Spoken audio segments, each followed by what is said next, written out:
In the Jungian sense, everyone has their shadow side, the darker aspects of every person. These shadow aspects must be dealt with, brought up from unconsciousness and into consciousness, so as to prevent us from destroying ourselves. Psychic repression is akin to pushing down on a loaded spring. The more you repress, the tighter the coil and spring becomes. Eventually, such a repressed spring gets released, for it's inevitable that man's shadow emerges up from his unconscious. As such, the repressed man sees his spring, his shadow, fire off into the sky, resulting in devastation and chaos. And why? Because such a man attempted to order and organize and control his life to such an extent that he never let the spring decompress from time to time. Oppositely, the man who acknowledges the shadow aspects of himself and who sees his spring compressed frees himself from psychic repression from time to time, decompressing. Like George Bataille in his Story of the Eye, or Jake and Dinos Chapman in their Fuckface works, or the photography of people like Sally Mann for her work Immediate Family, or Robert Mapplethorpe, artists push social boundaries, relying upon free speech to do so, with the intent of exposing that which the conscious mind does not wish to engage with. But in doing so, they release that shadow into a constructive manner, transforming it into art itself. Only fascists seek to censor people and repress people psychically, just as Nick Land mentioned of in his essay, A Xenogothic Ex-Coda, Cooking Lobsters with Jake and Dinos, which prevents them from finding their schizomaniacal flow so as to become other via the body without organs. And while a repressed unconscious may safeguard civilization, as Freud noted, it prevents man from evolving onward, trapping him to a fascist system of identicality and order. New orders always arise from the shadowy unconscious, crafted from chaos into control, and as they do so, man must be able to recraft such control back into chaos to allow for a new form of becoming. And so, the Deleuzian process of repetition must repeat so as to allow difference to override identicality. As we noted with Bataille, fascism is tied to transgression and the sacred via sacrifice, creating a new order via chaos, reterritorializing from deterritorialized chaos.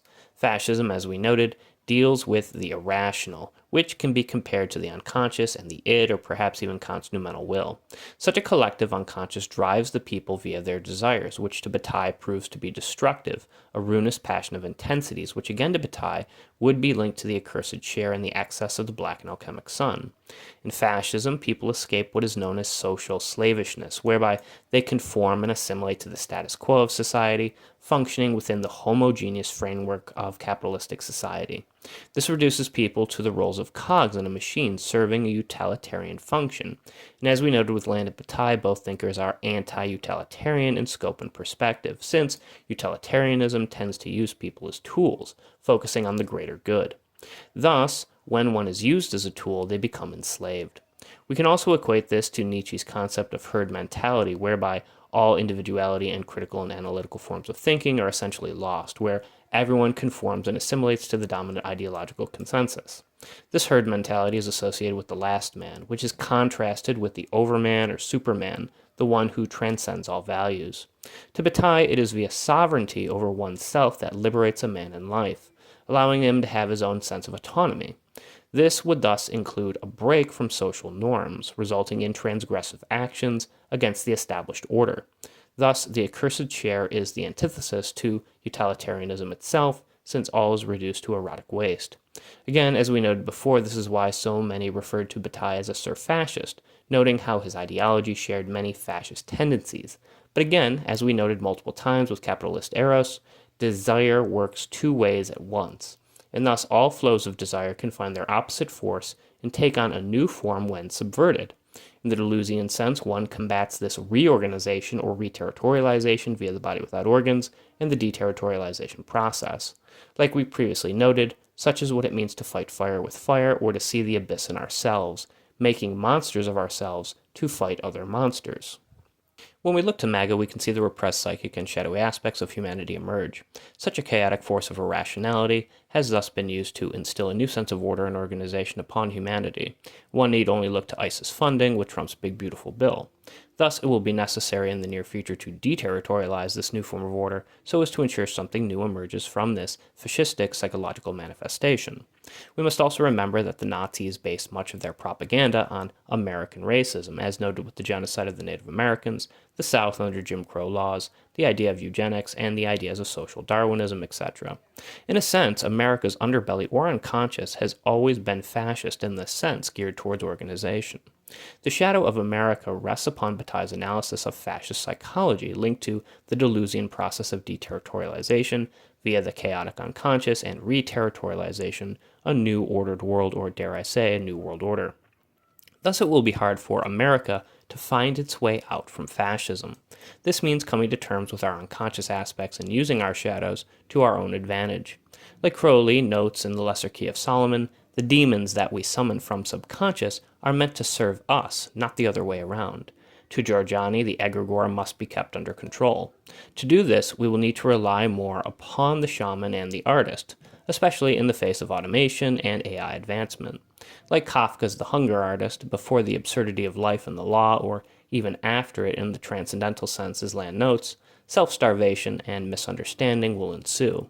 And thus it will be through this alienation in life that allows us to become the alien, the nomadic wanderer or stranger or outsider, tied to the outside, outcast as a rebellious Gnostic or Nietzschean Antichrist. I myself have always loved pushing boundaries in my works, exploring the darkest depths of the human psyche, embracing the avant-garde just as Joyce or any art movement did, seeking new perspectives that inevitably change with the times, for time, as Land notes based on Heidegger's being, is the horizon for all philosophy. Such free expression is anti-fascist, reminding me that I'm able to express myself freely due to my First Amendment rights as a U.S. citizen, rights that are being slowly eroded away with the MAGA movement and the encroachment of censorship, and internet surveillance as seen recently with the Online Safety Act, implemented so as to keep social control under the guise of safety, just as the Patriot Act did after 9/11. Too much reterritorialization and psychological repression will reduce everything to an ordered form of authoritarian and fascist ruin. But unlike Bataille or Land or Deleuze wanted, nothing new will bloom from such an orderly system. As Nietzsche noted, one must have chaos in oneself to be reborn as a dancing star. To Crowley, the consort of the whore of Babylon is chaos, i.e. Pan, the all, whereby man is reborn via the night of Pan, tied to the number 210, linking all to one and none in paradoxical form, unable to truly be expressed beyond semantics, resting within the limit experience, as Bataille and Rimbaud noted, tied to shamanic trance states and psychic visions, journeying into the irrational and unknown via Kant's noumenal will or Schelling's unconscious, a double form of articulation, the lobster god of Deleuze or Crowley's abrahadabra. Desire flows both ways at once, and every layer of strata contains within it a new body without organs, so as to become something other. MAGA may have brought the end or death to democracy, but hopefully by ending MAGA, something new and better can be reborn from out all of the unconscious and shadowy chaos, the ashen flames of the Promethean fire, since every death brings about rebirth. Such is the spiritual thinking of immortal and alchemic man, who rises like the phoenix or Christ from the flames. That, of course, is the optimistic outlook, and the pessimist in me knows that it sadly won't work out so well for most poor working-class people.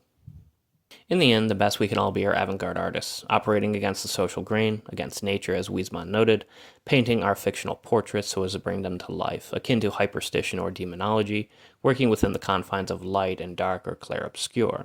Let us create akin to Caravaggio, or perhaps better yet, akin to a great game, impressionistic as Pierre-Auguste Renoir, understanding how eventually all things must end, and via that end something new may start. From darkness comes light, from chaos comes order. And so the avant-garde cycle repeats, spiraling us all out of control via an eternal egg. Avant-garde eggheads are eternal, returning from where they initially entered via the doorways of life and death. Via a shared class consciousness, people may yet escape fascist propaganda and paint themselves a new portrait.